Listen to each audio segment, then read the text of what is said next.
স্কুলের সিলেবাসের দিকেই তাকাই। আগে তো একটা অবস্থা ছিল, স্কুলের সিলেবাসে কিছু কিছু বিষয় এরকম ছিল, সেগুলো পাঠ করে আমাদের সন্তানরা কিছুটা হলেও আদর্শ নৈতিকতা শিখতে পারত। কিন্তু আমি জানি না কোন নিয়তে, কোন দৃষ্টিভঙ্গি থেকে আমাদের বর্তমান শিক্ষা মন্ত্রণালয় স্কুলের সিলেবাসকে আমূল পরিবর্তনের কাজে হাত দিয়েছে। সংক্ষিপ্ত একটু প্রতিবেদন আপনাদের সামনে পেশ করলে আপনারা বুঝবেন। আজকে আমাদের সন্তানগুলো এমনিতেই সন্ত্রাসী হচ্ছে, আমরা ঠেকাতে পারছি না। আজকে স্কুল, কলেজ, ইউনিভার্সিটির সন্তানগুলো, আমাদের বড় বড় রাজনীতিবিদদের সন্তানরাও বিপদগামী হয়ে জঙ্গিবাদের দিকে ধাবিত হচ্ছে, আমরা ঠেকাতে পারছি না। আজকে আমাদের সন্তানগুলো নেশাখোর হচ্ছে, এইভাবে সন্ত্রাসী হচ্ছে, ঠেকাতে পারছি না। তার মধ্যে আবার সিলেবাসকে পাল্টে দিয়ে, ধর্মীয় বিষয়গুলোকে বাদ দিয়ে এমন কিছু বিষয় ঢুকিয়েছি, আমাদের সন্তানগুলো যতটা নেশাখোর ছিল আরো বেশি নেশাখোর হবে, যতটা সন্ত্রাসী ছিল, জঙ্গি ছিল, আরো বেশি সন্ত্রাসী জঙ্গি হবে। এরকম একটি সিলেবাসের দিকে আমরা ধাবিত হয়ে গিয়েছি। সংক্ষিপ্ত একটু প্রতিবেদন দেখুন। প্রথম শ্রেণী থেকে দশম শ্রেণী পর্যন্ত শুধু বাংলা বইয়ের, শুধু বাংলা সাহিত্যের কথাটাই আপনাদের সামনে তুলে ধরছি। নবম দশম শ্রেণীতে আগের যে বই ছিল, সে বইয়ের মধ্যে মুসলিম কবি শাহ মোহাম্মদ সগীর এর লেখা বন্দনা নামক ইসলামী ভাবধারার কবিতা ছিল, এটাকে বাদ দিয়ে দেওয়া হয়েছে। ঠিক সেখানে কবি গোলাম মুস্তফার লেখা জীবন বিনিময়ের কবিতাটি ছিল, যেটা মোগল বাদশাহ বাবর ও তার পুত্র হুমায়ুনকে নিয়ে লেখা ইসলামী সংস্কৃতির একটি চিত্র সেখানে চিত্রায়িত হয়েছিল, এটাকে বাদ দিয়ে দেওয়া হয়েছে। আমাদের জাতীয় কবি কাজী নজরুল ইসলামের লেখা বিখ্যাত ওমর ফারুক কবিতা, যেই কবিতা পড়ে আমি নিজেই দেখেছি অনেক সাধারণ শিক্ষিত মানুষ ওমর ফারুক কবিতাটি পড়ে তার ভিতরে এমন ভাবধারা তৈরি হয়েছে, সে ওমর ইবনে খাত্তাবের মতো তার জবান থেকে ঈমানি কথা বের হতে শুরু করেছে। অত্যন্ত আক্ষেপের কথা, আমাদের বর্তমান নবম দশম শ্রেণীর বই থেকে বিখ্যাত সেই ওমর ফারুক কবিতাটিকে বাদ দিয়ে দেওয়া হয়েছে। এগুলো বাদ দিয়ে কি ঢুকানো হয়েছে আপনারাই দেখুন। সমঠিককার বলছি, বিকৃত চিন্তার বিতর্কিত লালন শাহ এর সময় গেলে সাধন হবে না শিরোনামে বাউলদের বিকৃত যৌনাচার ঢুকানো হয়েছে।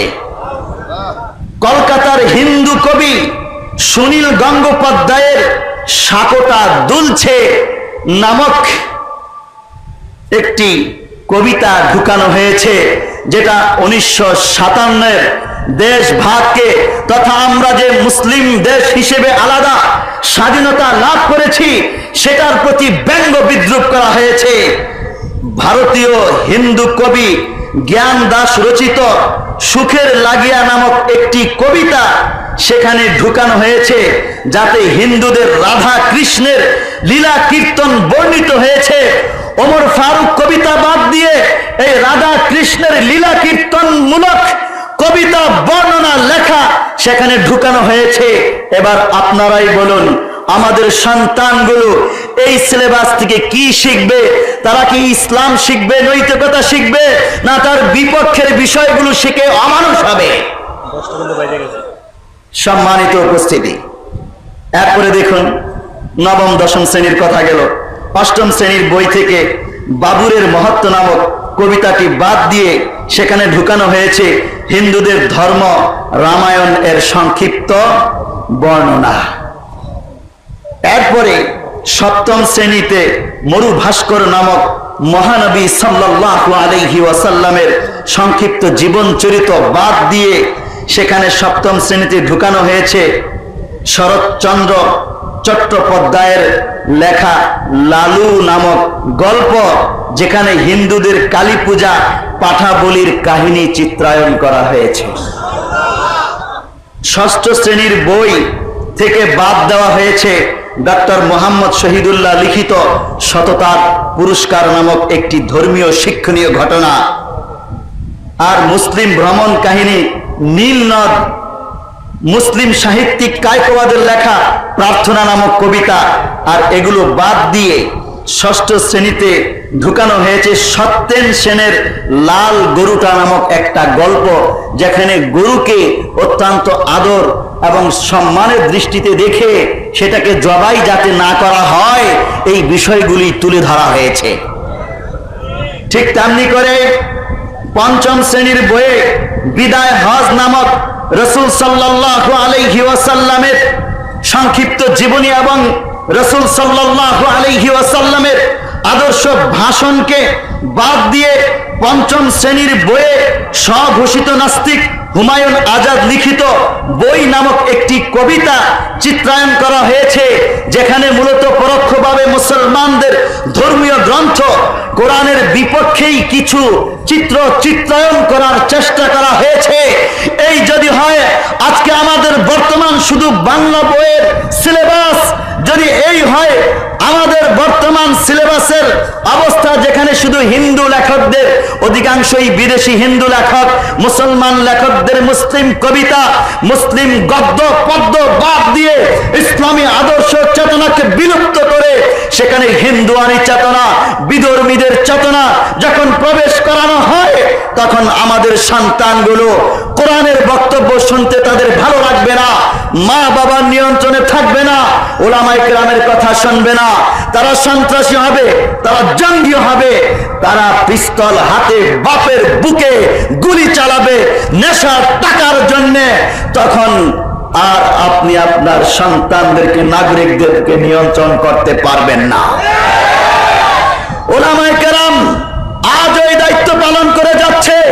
সমগ্র বাংলাদেশের ওলামায়ে কেরাম অত্যন্ত দৃপ্ত কণ্ঠে মসজিদের মিম্বার থেকে, মাহফিল থেকে, রাজপথের বিভিন্ন কর্মসূচি থেকে এই ঘোষণা দেওয়া হয়েছে, আমাদের স্কুল, কলেজ, ইউনিভার্সিটির সিলেবাসগুলোর মধ্যে কোরআনের সিলেবাস ঢুকাও। কারণ আল্লাহ তাআলা বক্তব্য দিয়েছেন, ইন্না হাযাল কুরআনা ইয়াহদি লিল্লাতী হিয়া আকওয়াম।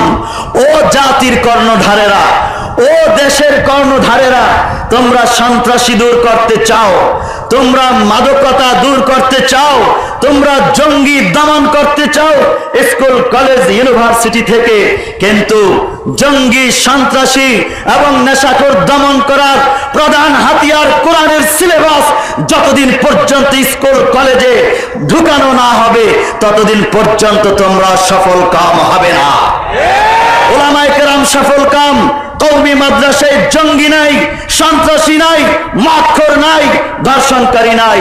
তাকিয়ে দেখো আজকে কোরআনের সিলেবাস বাস্তবায়ন করার কারণে এইভাবে নীরব বিপ্লব ঘটাচ্ছে দেশ ও জাতি গঠনে ওলামায়ে কেরাম ভূমিকা রেখে যাচ্ছে। অতএব ওলামায়ে কেরামকে এইভাবে এই কথা বলো না যে ওলামায়ে কেরাম তো কিছুই করে না দেশের জন্য, তারা জাতির জন্য বোঝা, উন্নয়নে তারা কোনোই অবদান রাখছে না।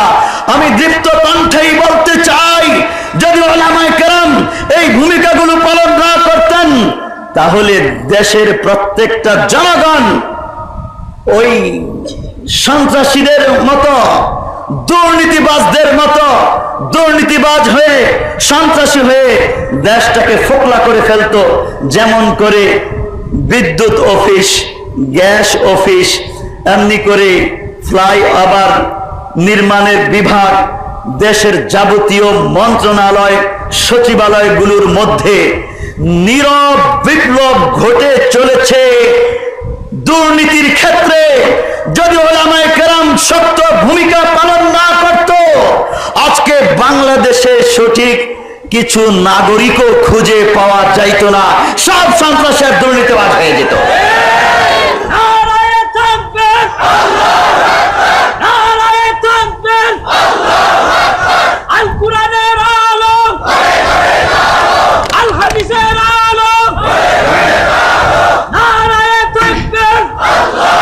সম্মানিত উপস্থিতি,